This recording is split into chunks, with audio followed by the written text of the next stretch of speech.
just luck of the draw. Something I heard recently, which is a great thing, they call it the rule of 10%. After your garden's over 100 square feet, expect to lose 10% of it. So, the more you grow, the more you're going to lose, but you're still going to take in quite like.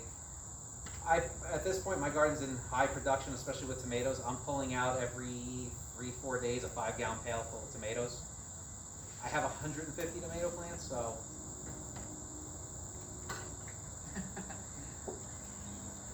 If you, so your garden, is it a mixture of raised and non-raised, or do you have a preference other than comfort level of raised? Last year wasn't raised. I did a lot of work over the winter to make everything raised bed. The only thing nice with raised beds is it's a hell of a lot easier for weed control. Plus it's up off the ground. And mine's, they're only 12 inches. It's a lot easier when you're on your knees looking there, clearing the beds, and it's a lot easier to maintain just the area you're planting on. And plus it makes it that much higher, plus Yeah, the fence to keep the critters out. That still doesn't work. The chipmunks, mice, Squirrels. As long as you can keep the rabbits and deer off of it, the rest of it's kind of negligible. You're gonna lose some. All the bottom tomatoes on my plants, for the most part, I lost them. You go to grab and all of a sudden the whole bottom half of the tomato's gone. But I mean, that's the benefit of growing in quantity, is that you're going to get something no matter what. You can't lose every tomato plant. They can't kill every single thing. A deer, on the other hand, they'll just eat everything, whether it's poison to them or not. Right. The other thing, tomato plants can get too much sun. I found out this year. You can tell which part of my garden gets over 12 hours of sun and which part doesn't. Because all of a sudden the plants are 7-8 foot tall, and then as you go to the other side of the garden, they're down to 4 feet because they just got too much sun exposure. So that's the other thing you got to watch for. And I'll send it to Don when I finish it. He can send it out to anyone on their email. I'm working on an Excel sheet with at least all the varieties that I have of tomato, and for the most part it carries over from tomatoes. But for every seed that I have, I'm working out a spreadsheet on how many hours of sunlight they prefer in their median range, acidic soil, basic soil, how many days it takes for it to germinate, and such and such. So there's a lot of information I'm putting in there. It's turning into quite a long process. I'm also including on another tab a garden journal, more or less. I prefer doing it digitally, especially in Excel. It's a lot easier to filter out what you don't want to see. And I just started it this year. I recommend keep a journal. What seeds you planted, how long it took them to germinate, how long it took to produce, how many tomatoes did you get from it? Is it going to be worth planting that? Some plants just don't do well. Is it going to be worth planting them again next year? Like, I know some of the tomatoes I planted, this yellow variety here, they're called pork chop tomatoes. I'm not going to plant them again next year. They just didn't do well for me. Whether it's tomatoes, something I'm doing, it's just, all the other ones are great. That one I'm having issues with. Some plants like acidic soil, some don't. You got to know what they want, or they're just not going to, they'll grow, they're just not going to do their best. For the most part, all my tomatoes that can get larger are, pound or greater tomatoes. The smaller ones are meant, that's where they top out at. So white tomatoes, all I have is just they're probably little stakes, but the vines have grown all over. What you're saying is I should probably get tall poles and get them up higher? Yeah, and then all those offshoots, cut them off. You think you're getting extra, but realistically, the plant now, because that every single sucker is basically a new tomato plant growing off that tomato plant. So you have the same root system trying to provide nutrients to every little tomato plant coming off that tomato plant. Because tomato plants typically don't grow up; they're ground vines. So as they're growing out, they'll root every single place they're touching. It doesn't make sense unless you have total pest control and a lot of land to just let them sprawl out. You'll get a lot more growing them vertically, but yeah, all those suckers will eventually just take away from the overall abundance you're going to get out of the plant. So how do you identify a sucker?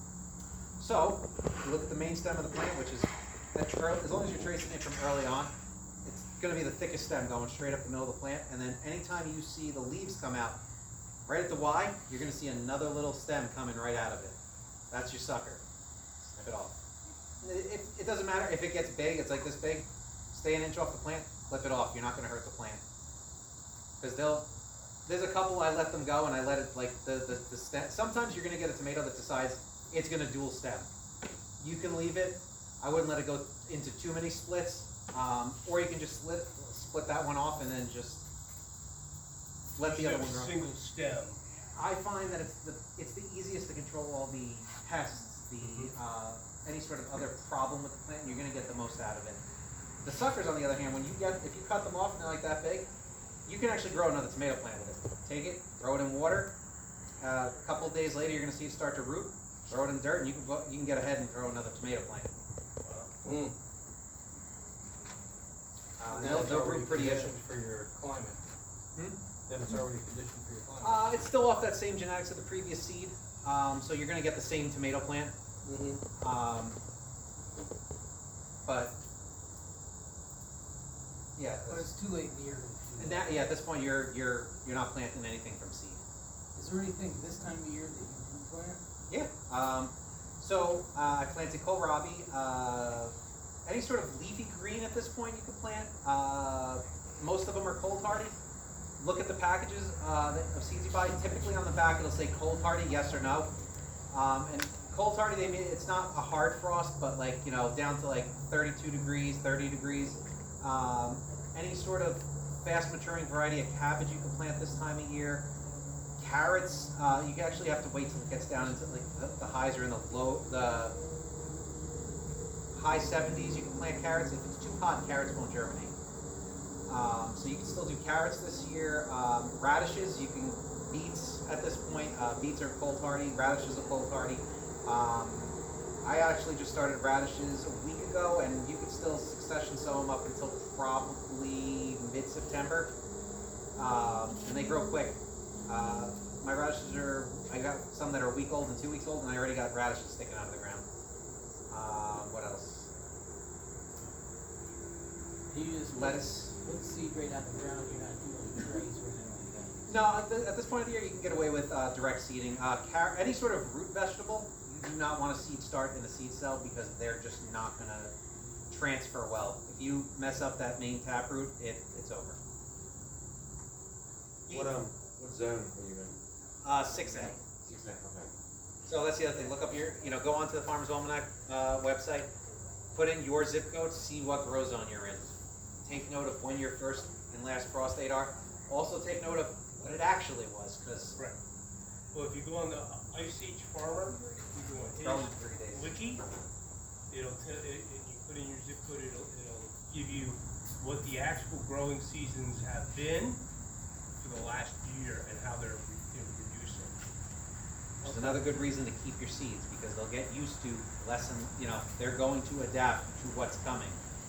Other than these greenhouse ones that are grown under grow lights, that are perfect conditions. Learn what's cold hardy and what's not, and when I do send out that Excel sheet to you, I did list what is cold hardy and what's not.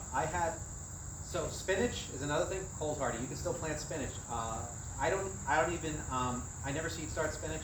I don't thin spinach. I just pick where I'm doing. I throw it down like grass seed, lightly cover it, keep it watered, and it'll grow like crazy, and just clip the leaves off as you need them. I had spinach plants I planted last year, and they made it all through winter. Given it was a mild winter, but they'll freeze, unfreeze.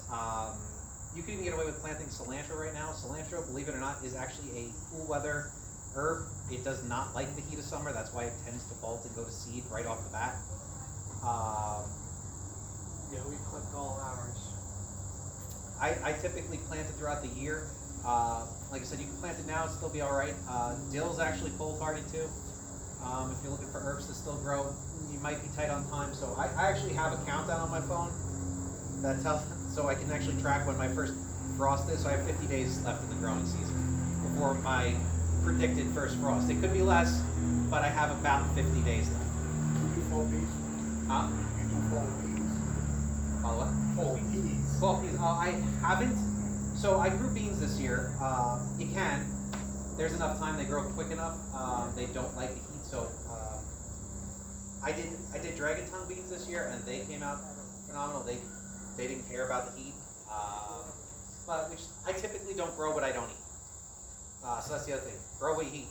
Because if you're growing stuff that you don't eat, it's just going to go to waste. Our anyway. beans didn't survive the Japanese beetles this year. The traps do work. Yeah, we ended up pouring it, but they were on backward for me. Zinnias and petunias are great trap crops for Japanese beetles. For whatever reason, they destroy them. The plants will endure, believe it or not, but my zinnias looked horrible in late June, early July because there were hundreds of them on them, but they did not bother my garden. And you can plant them, you can plant them around your garden. They're going to go to what they prefer if there's an option of something they like more. But zinnias, petunias, they're just things that they're drawn to. Marigolds also? Marigolds are, they don't really care about marigolds. Marigolds are great though. They do help deter the vine borers for zucchini. And the marigolds, let them die in place. When they die, they actually release a toxin into the soil, the roots do, that is poisonous to bad nematodes. So some of your soil pests will be essentially killed off for the following year. Really? So you should plant, if I'm reading you right, the zinnias and the petunias and the marigolds throughout your garden. I have. Or you put them in one spot. Typically, you want to them keep away. stuff around the borders of everything. Okay. You don't want to, think of it like a magnet. If you plant them within the stuff, the marigolds you want to plant with because they're actually drawing them away from the plant. But the zinnias, I had them up on my deck. I have them down at the bottom of my driveway. I have them just outside of my garden, and it brings them away from all that stuff. I'll put it in. I'll have to add it to my email because I have a whole list of which plants are, broken down to like maybe 5 or 6 different types of flowers and stuff that you can plant around your garden that help deter. Deers hate lavender. Haven't, I don't know about that because they ate all 3 of my lavender trees. Trees. The lavender bushes. Really? Yeah. Wow. They ate them right down to like my lavender bushes are denuded up to 6 feet. All right. Well, things don't always prove Just true. saying. I had mountain laurel, which is toxic from leaf to root, and the deers ate that right to the ground. So Fucking deer eat that. yeah, they don't seem to care too much. So deer fence. Yeah. It's your best bet with deer.